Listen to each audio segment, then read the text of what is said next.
So this is the update on the pool that everybody wants to see. I've really never gotten a chance to put out too many of these videos because of work and other things. I'm going to go over a few details about it right now. I'll go ahead and let you know right now the pool is shut down. We're not using it anymore. We tried to start it up this year. It's just too much work. We have too much going on to keep up with it. So let's go ahead and take a look. As you can see, it would need some more staying anyway.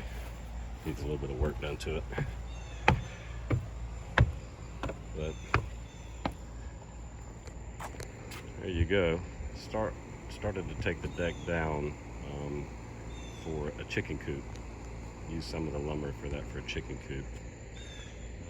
This is what you get after about 4 years with this thing. I'm not sure exactly what the dates are. Of course, all of those did rust out. That one's not too bad. But our biggest issue, as you can see, the settling issue we have down to this corner. Let me get over here so you can really see. And yes, that is flex tape, and it did work quite well, as a matter of fact. My intention this year was to cover that whole corner, since, as you can see, the pipe has already come out and flipped around. It's done. Ain't no fixing that. Well, that's probably the best looking one, I guess. That one right there is completely crushed and fallen. That one's not in too bad a shape. But I gotta put a few figures together for you. So the deck, I mean, this is a lot of lumber. We put a lot of money into this deck, and when it was first built, it was super nice. There used to be a sliding board right here. Took that up because it was just more of in the way than anything, and only the kids could really use it. It wasn't really made for the adults. The steps right there, I can't remember the name of that company. It starts with a V. Those were really, really nice. About 240 bucks, I think we paid for those. And since we're done with the pool, we'll pull those out. I'll probably put those on somewhere to sell them locally, and see if somebody wants them. Can always get rid of stuff like that because they're they're plastic. They're in great shape. I just took them out and cleaned them for this year and put them back in. Anyway, I've got an electric, it's not electric, it's a rechargeable pump vacuum that has its own bag that collects everything that we use to vacuum the pool with, as opposed to using the skimmer. The skimmer was always a pain in the ass. That hose was never long enough, and she wound up having to just buy a new one of these because it all broke. And as we could see this year, we're already looking at more money. And at the end of the day this year, we've just decided, for the effort that we have to put into it, it's not worth it anymore. I would have to say that the first year we got our good money's worth out of it. We paid $9.99 for the pool. We paid $2.50 roughly for those, shipping and tax and all that kind of stuff. We had a robot, Aqua something, I can't remember the name of it, that used to run around. It would plug in right there, and it had a cord attached to it, and it would just run around and run one direction and then flip a pump inside of it and run the opposite direction. It was about $240 as well, maybe a little more, because the vacuum we have now is a little over $300. So you can see the numbers start adding up really quick. The biggest issue and where we spent the most money here was on chemicals. You see how green this pool is. It is almost impossible where we live here, with the humidity and the heat, the sun just beating down on this pool, to maintain the chlorine and the right levels in it. It gets out of whack so quick, and if you get too many people swimming in it, you're done. It'll take you a week to get it back in shape. It's just really hard to maintain it with the temperatures that it gets to. And you can physically feel when you get in the pool, it's nice and cool down near the center, but when you get to the edge, it's really hot in the middle of the summer. And then it gets stirred up, and the temperature gets to like bath water. I mean, it's really warm, way warmer than it should be. We found a few tricks to maintain it, but at the end of the day, I mean, it's just too much work. It really is. I mean, look how that bows there. You see the different bows and angles in that because of the way that's settling out compared to that one. I was always concerned about that. If you go back and look at the original setup video on putting this pool up, you can see that was one of our concerns. But I mean, it works itself out. So at the end of the day, I don't know what these things cost now. I think they're like $15.99. They're really expensive now. This is a 12x24x52 Intex. Matter of fact, let me go down here. You guys excuse the mess because we're in the process of remodeling. All that's getting stripped off. All that's getting torn apart. New siding, new windows. Everything's getting remodeled out here. So, pump is really good pump. I'm going to keep that thing. I'm going to use that thing for something. I don't care what for. I'll figure out a use for that. I'm pretty good with figuring things out like that. So, it's not here. I think it's on the end over here.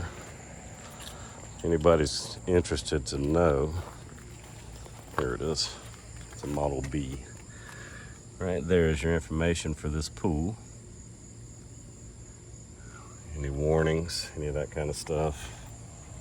So it has to have all this on here, I guess. Safety stuff. And it's just basic warnings. So you can see here. I mean, that's just, look at this. And what you have is this rust right here. These big chunks of rust fall off in the pool when the kids get to playing and this thing gets to rocking back and forth. You see this. I mean, look. Look, they just barely touched that and it fell in. Because I was looking at the camera, not looking at my finger. Just barely touched it and it fell in. Now imagine that times this thing sloshing around all the time. So it's pretty bad.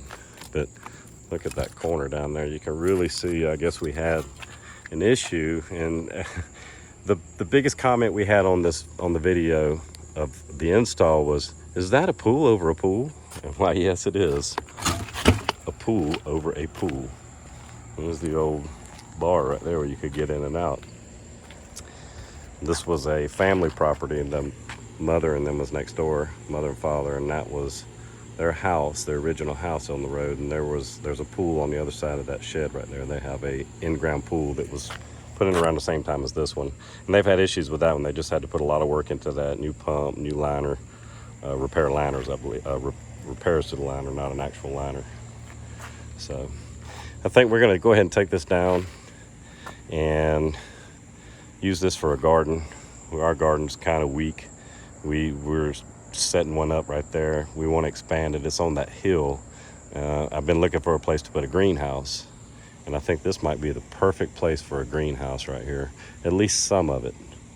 With this concrete, I'll be able to keep critters out with a fence a whole lot easier. But I can't wait to get this thing down. Here's another thing too. I'm sorry to skip around so much, but look at this. See these little hairs? The actual material itself, I don't know if that's from the salt and the heat all combined, but you can see it's starting to split right here. So go back and look at my video. It was Mother's Day. I can't remember what year it was. It was like 4 years ago though that we put this pool up. If I had to put was it worth it status on it, I can't say that I broke even money-wise. I'd have to say this cost me more to do this endeavor over the last 4 years than it was probably worth for myself. However, the kids and the parties that we've had here have just been a blast. And it's gone less over the last few years. You know, life changes. It throws you curveballs and the pandemic and all kind of other things. So, you know, it is what it is. Life goes on. So this will be a chapter that we close out. You can see that chicken coop over there. Watch for that video. It's coming soon. Subscribe to the channel. Share this video if you can. Anybody that you know that's interested in one of these pools. Depends on how much work you're willing to put into it. Depends on the location. There's a lot that factors into this, but I'm going to go ahead and tell you now. If you're not willing to do hard work and you're not willing to pay somebody else to keep your pool clear and ready to swim at a moment's notice, don't buy it. because it is hard work. It is hard work all the way around. This is for a DIY. I mean, usually when you got an in-ground pool like this, unless you know a lot about pools, then you're going to hire a company to come in and maintain your pool for you, which is what most people do. I know a little about pools. A little bit about pools from doing property management. We used to have quite a few pools. So it's up to you. Are you going to put in the hard work? If not, don't buy it. Go find a local pool, find some friends. Maybe they live in a subdivision, and share the cost of a subscription to a pool somewhere. Those kind of things. You know, so at the end of the day, I'd have to say I won't do this again. Not in the least, unless I got an in-ground pool and somebody else to take care of it. I don't need the extra work. So hope you enjoy the video. If you haven't seen some of our other videos, check out the couple of videos on the beehive there. That is a 10 frame over there behind the black planter. I've had issues with that, and it's finally coming back to life, and we're going to add 8 frame hive to this now. I've got all the components coming. We accidentally ordered an 8 frame brood box, so to make it right, I just went ahead and bought all the rest of the components: another brood box, another honey super for it, a lid, an entrance, a bottom, all that kind of stuff. So we'll have a whole new setup of our 8 and a 10. So watch for videos on that, because that apiary over there is going to grow. So thanks everybody for watching. Please subscribe to the channel. We're trying to hit that 1,000, and we're almost there. Share this with everybody. Maybe the more views we get, the more people we can subscribe to the channel. And like I said, get ready for other videos on the chicken and the bees to come. Thanks.